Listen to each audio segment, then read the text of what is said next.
Ito ang DXDR 981. Ito ang DXDR 981 sa Dipolog City. Basta balita at serbisyo publiko. Tatak RMN. Sa ngalan sa Amahan, sa Anak, sa Espiritu Santo. Amen.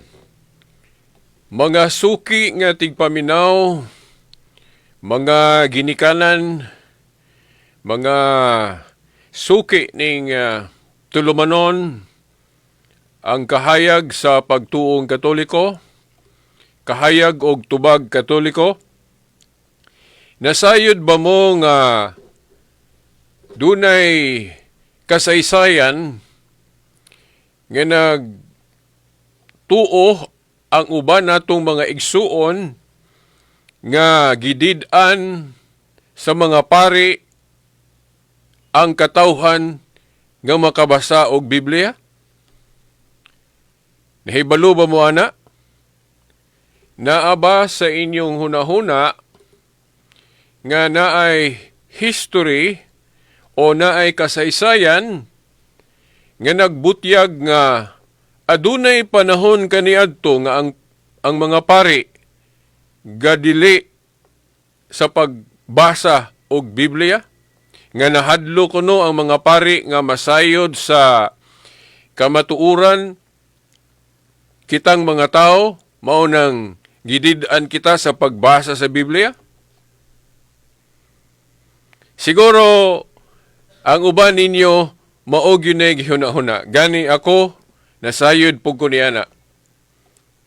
Sa dihang wala pa ko kahibalo sa mga tubag katin-awang Katoliko, daw nituo ko anang istoryaha. Sa dihang nadala ko sa gipanudlo sa ubang mga igsuon nato nga dili mga Katoliko. Nga nahadlo ko no ang mga pari kaniadto nga masayod tas tinuod mao nang gidid-an tas pagbasa og Biblia.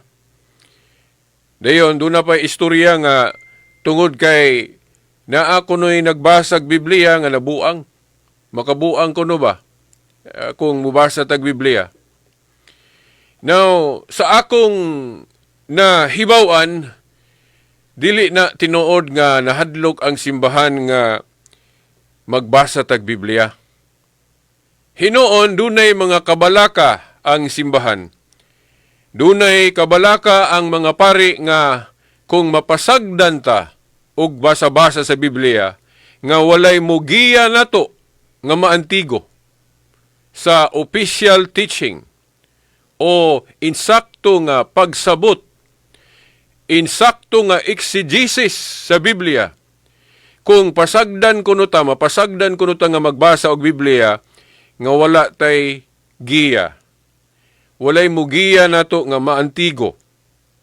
Nga ang mga huna-huna lang nato maoy pasagdan. Kanang gitawag og private interpretation. Tinuod nga nabalaka ang mga pari, nabalaka ang matuod nga simbahan nga masalaag ta. Mao na ang tinuod mga igsuon. Kay kining isyu may labot na sa Biblia, parehas ra kuno ni og kanabang sundang. Kanang sundang. Kanang sundang maayo na siya kung magamit sa insakto. Halimbawa, no, example, kung atong gamiton ang sundang sa pagbugha og kahoy para doon natay pangsugnod diha kung magluto ta. So maayo ang sundang kung magamit sa insakto. Pero kung kanang sundang nimo diha, ikaw ginikanan, kanang inyong sundang diha sa inyong panimay, imo ra nang ibutang bisan asa, ibutang nimo na bisan asa ng sundang diha, unya makit-a na sa mga bata ninyo o makit-a na sa mga bata nga way buot, mahikapan, mahawiran na, sinayop yun na paggamit ng sundang. Siguro, abis batag dulaan ba? So, basig matikbasan ka. Oh. So, Mao na, ang Biblia sama pud og sundang. Ngano man, kay ang Biblia kung magamit sa insakto, maayo, no? Makapabalaan na to, masayod ta sa mga pagtulunan sa Dios, magiyahan ta sa atong kinabuhi, unsaon pagkinabuhi nga maangayan at tubangan sa Dios. Pero kung masinayo pag tuon, pagbasa ang Biblia, private interpretation, mga saag yun ta na. Nga naman, kay naamayawa gud. Naayawa nga malipay siya kung masayop ta og interpret sa Biblia. Sigurado yun ko nga malipay ang yawa kung masayop ta og interpret sa pagbasag Biblia. Ano man kay, kung masayop ta og interpret sa pagbasa og Biblia, buti pasabot, mabahin-bahin. Dili magkahiusa kitang mga Kristiyanos. Mao na nga mungisi ang yawa kung masayop ta og interpret sa Biblia. Mao na, nga ang mga pari, tinuod nga dunay history nga nabalaka ang mga kaparian ni adto nga magpataka tagbasa-basa og Biblia. Ngano man, kay masipyat ta og interpret, masayop ta og sabot sa mga pulong sa Dios sa Biblia, imbes maduol ta sa Dios, imbes mahiusa ta, magkabahin-bahin na mahinuon ta. Di ba, mga igsuon? So, mao na, kung dunay mga higayon, nga daw nag-discourage ang simbahan, nag-discourage ang mga pare nga makabasa tag Biblia, kana tungod na sa kabalaka nga, kung walay mugiya, walay mutudlo, walay mutabang pagpasabot nga kanang mutabang nga maantigog yun, nga orthodox teaching yun ang iyang interpretation, bot ipasabot, kadtog yung official nga interpretation sa simbahan. Kung walay mga tao nga mahimong kasangkapan nga mugiya na to, nga maantigo, na ma-private interpretation yun na. Unsa man ang private interpretation, kana bang mo interpret sa Biblia nga bulag sa mga tao nga mugiya nga naay authority. Mao na siya. Kung walay mugiya nato sa pagbasa sa Biblia nga naay authority, nga gikan sa matuod nga iglesia, matuod nga simbahan, ma-private interpretation yun na. Unya kanang private interpretation, gibawal na mismo sa Kristyanismo. Na mabasa sa ikaduhang Pedro 1:20. Kung masipyat ko, unang Pedro 1:20. Basta naaraan na, ikaduhang Pedro o unang Pedro, basta chapter 1 verse 20, giingon nga, gidili ang kinaugalingon o private interpretation. Subot ipasabot, kung mubasa tag Biblia, dili ta pare o ordinaryo na tang tao, na mahimong makasabot ta o makadawat ta og kahibalo nga insakto gyud sa pag-interpret sa Biblia kung ang mugiya nato ang naay authority. Ngano man, kay si Kristo nag-ingon, gapasabot gyud nga maingon kuno nga gipadala siya sa amahan, bot ipasabot, authorize sa amahan, nga sigurado kita kung maminaw ta niya, sakto gyud ang atong kahibalo, kung si Kristo kuno nag-ingon siya, nga gipadala kuno siya sa amahan, siya pod gapadala sa mga apostol, bot ipasabot, gahatag og authority sa mga apostol. Dahin karon sa ato pa diay kanang gitagaan og authority sa Dios, naa na pod siya authority nga muhatag og authority sa mga ubang mga mensahero. So mao to si Kristo kay naa man siya authority, naa na po siya authority nga muhatag og authority sa mga apostol. So kay naa na may authority ang mga apostol na po'y muhatag og authority sa ilang mga sumusunod o mga successor.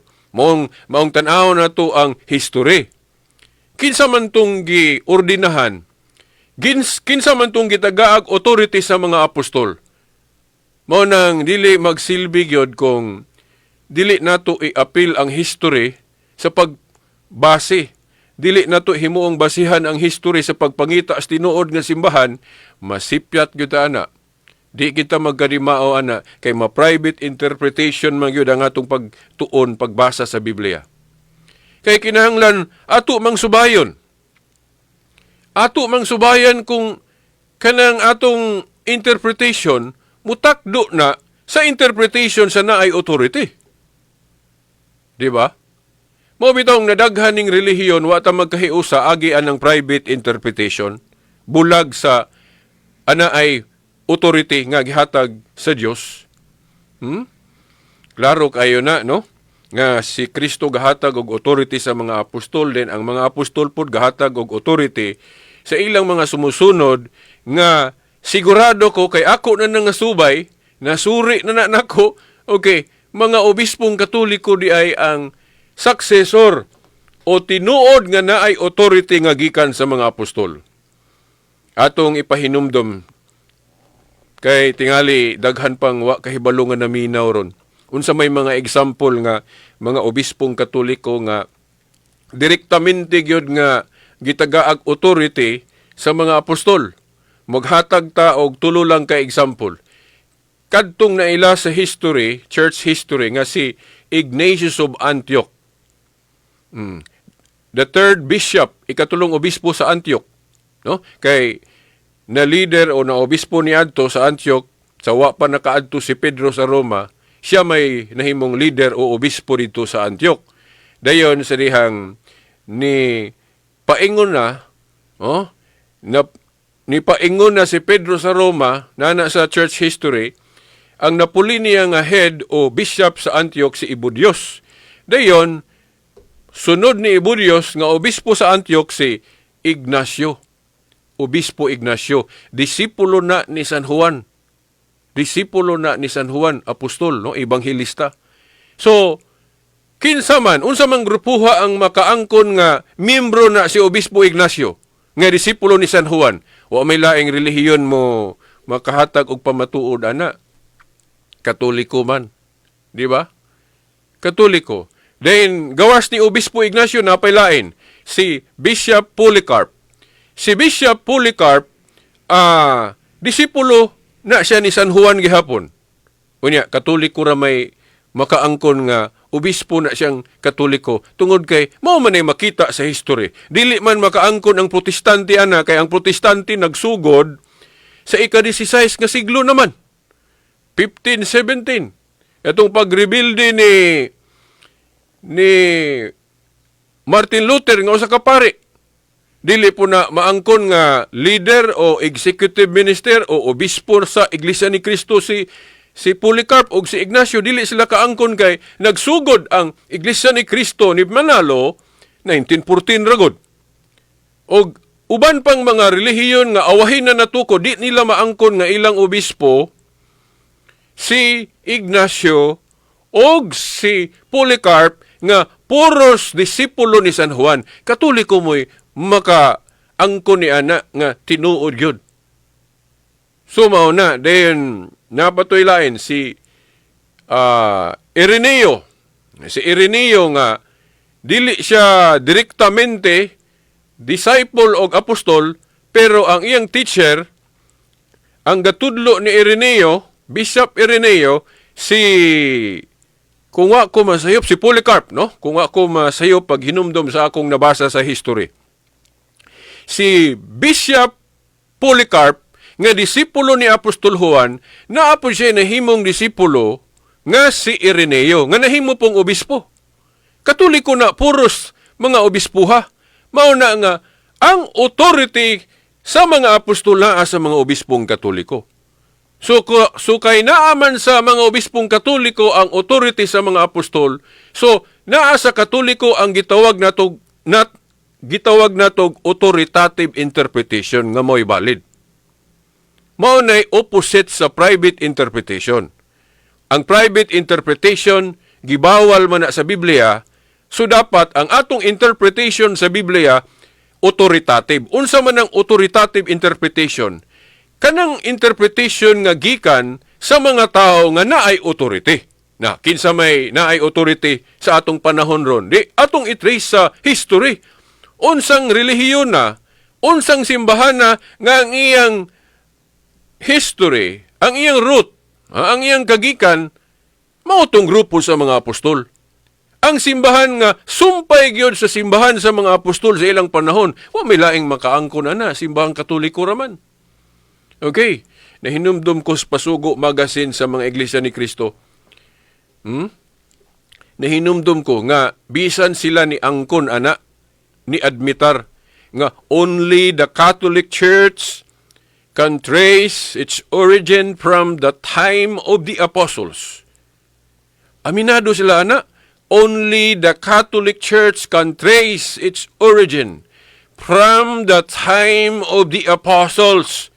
So, buti pasabot, ang simbahang Katoliko, apostolik, gikan gali na sa tingog sa dili Katoliko. So, dili na self-serving gani kay dili god Katoliko ang namulong. Oh. Pero, nganong gibiyaan kuno nila ang Katoliko bisan mao ni ang apostolik, but ipasabot sumpay sa mga apostol, gibiyaan kuno nila ang Katoliko tungod kay nawala naman kuno iyang pagkatinuod. Okay.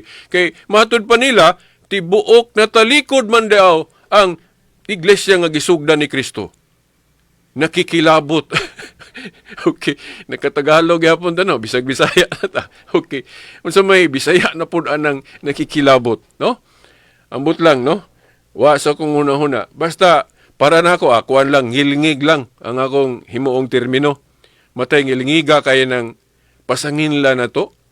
Atong himuag maot nga kana bang balita nga ang simbahan nga gisugdan ni Kristo na talikod. But pasabot, nakatudlo na kunog sayop. Unya, ang ilang simbahan nga gitukod, kanang tukod ra og tao, maoy korek, wala masayop. Pastila, nalupig na noon si Kristo.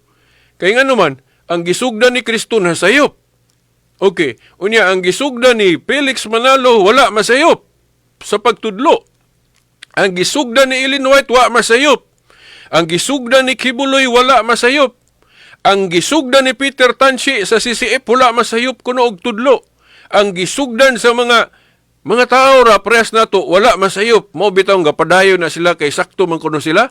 Oh, pero ang kang Kristo kuno nga gisugdan kay gisulod man kunog mga lubo, nagtudlo na kunog sayop. Sa to pa na apostasy ang tibuok. Now hinoon kining mahitungod sa apostasy, kining pagtalikod sa matuod nga pagtulunan, na pero dili ang tibuok. Nga naman kay tukod gud ni Kristo. Unsa may gisaad ni Kristo sa iyang simbahan nga gitukod. Bisan ang ganghaan sa Hades o gahom sa impyerno, dili makabuntog ni ini. Sa ato pa, magpadayon o nagpadayon ang gisugdan ni Kristo. Nya, wa may laing relihiyon. Nga, ang iyang existence, nasumpay gyud, connected gyud sa mga apostol, kiniramang simbahang Katoliko, giangkon manggalis Pasugo Magazine sa mga iglesia ni Kristo. Only the Catholic Church can trace its origin from the time of the apostles. No. Hibalo sila, ana. So, Katoliko lang ang apostolic, base that premise, mga igsoon. Pero kung mapatuota nila sa ilang huna-huna nga nagtudlo na kunog di mao, mao nang madala kita nila. Pero ako sigurado ko nga ang simbahan nga gitukod ni Kristo, ang iglesia nga gitukod ni Kristo, dili gyud ni makatudlo og sayop officially sa faith and morals. Gawa sa tudlo-tudlo lang personal. Pananglit ang pari, magtudlo-tudlo siyang iya ara, dili base sa official teaching yun sa simbahan. Na posibleng masayop siya, posibleng makasala siya. Kay si Pedro bitaw, apostol ni Kristo, nakasala man.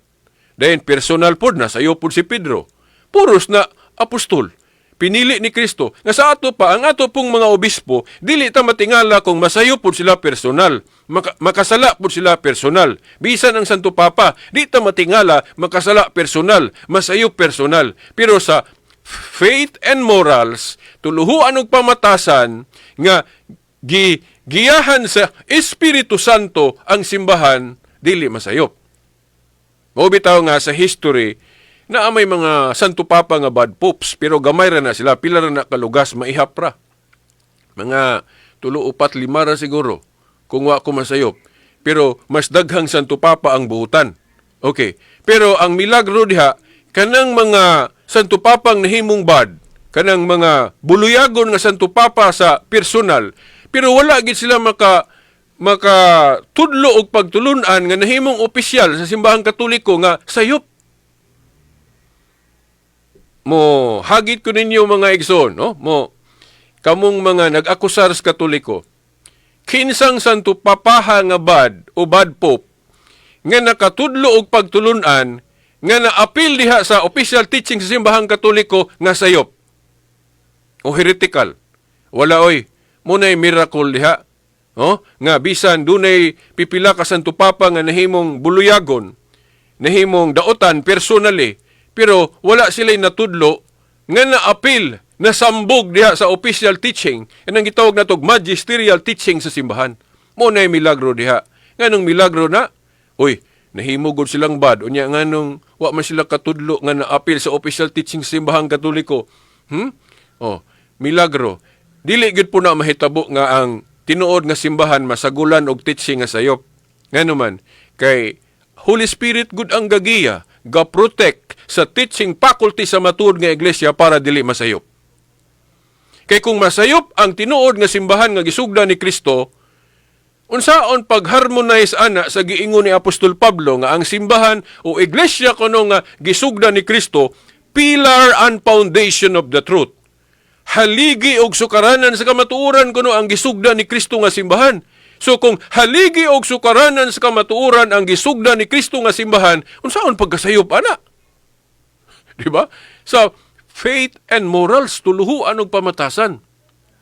Pero ayaw biya ninyo usaha, ayaw biya ninyo iminggol ng personal teaching sa pare o obispo o bisag Santo Papa. Ayaw na iparehas sa kanang gitawag na tog faith and morals. Tuluhuan og pamatasan.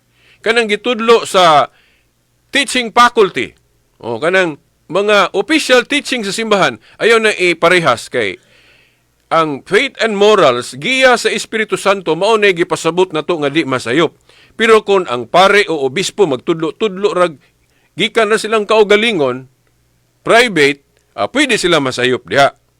Pero sa official teaching, magisterial teaching, gigiyahan man na sa Holy Spirit, so unsaon pagkasayop ana? Diba? Parehas aning Biblia god. Kining Biblia nato, kinsa may gasulat ani? Kinsa may mga writer aning mga libro sulod sa Biblia? Anong giingon nato mga libro kay daghan maning libro giusa, di ba? Lain tong sinulat ni Pablo, lain tong sinulat ni Juan, pero giusa nato book of books ning Biblia. Okay, kinsa may mga writers ana, mga tao raman nga masalaypon o makasasala. Pero nganong moingon man ta nga kining gisulat nila sa Biblia free from error. Walay sayop ang mensahe ani mahitungod sa kaluwasan. Nga ang nagsulat mga tao raman nga masalaypon. Mao na ang gitudlo sa simbahan. Nga kung nagtuo mo, bisan mga protestante, nagtuo mo nga walay sayop ang gitudlo sa Biblia, mahitungod sa faith and morals, unya ang nagsulat masalaypon. Nga naman nga, ang mga masalaypon nga magsusulat, nakasulat dili masayop. Fallible men nagsulat og dili masayop. Mahimo ba na? Mahimo. Nga naman kay naa may Holy Spirit nga gagiya o ga-protect. Ga-protect sa may Bisayaan ng protect. Nanalipod, nagpanalipod nga dili masambugan og sayop ang mga pagtulunan sulod sa simbahan officially. So mao na nga makasalig ta nga kung magtudlo na ang simbahan mahitungod sa tuluhuan og pamatasan, faith and morals, di gyud masayop ang simbahan. Mo bitang niingon si Apostol Pablo, haligi og sukaranan sa kamatuoran ang gisugdan ni Kristo. So unsaon pagkasayop ana? Kung siya magtudlo. Mao nang sayop nang gitudlo sa mga iglesia ni Kristo og Mormons nga tibuok kuno natalikod ang simbahan nga gisugdan ni Kristo. Haliman ka ang gisugdan ni Kristo ni talikod, unya ang gisugdan og mga tawo mo talikod. Makadawat mo na mga igsoon. Ako malayo na kayo. Nalayo na mahinuon ta ana, pero daghang nagtuo ana. Mo bitong nidaghan po na ilang mga grupo. Now, usa ka minuto na lang. Maghisgot unta kog larawan na pod ribulto. Unahon nato ni pag uting kay og ayo kung unsang relihiyon na ang nagtudlo og insakto mahitungod sa ribulto. Kung sakto ba nang ilang giingon nga gidili gyud ang pagbuhat og ribulto base sa Biblia. Okay? So wa na tay igong panahon At ang inapod sunod, Domingo pohon kay ato ning ipadayon, no? Okay. Sa ngalan sa Amahan, sa Anak, sa Espiritu Santo. Ito ang DXDR 981. Ito ang DXDR 981 sa Dipolog City. Basta balita at serbisyo publiko. Tatak RMN.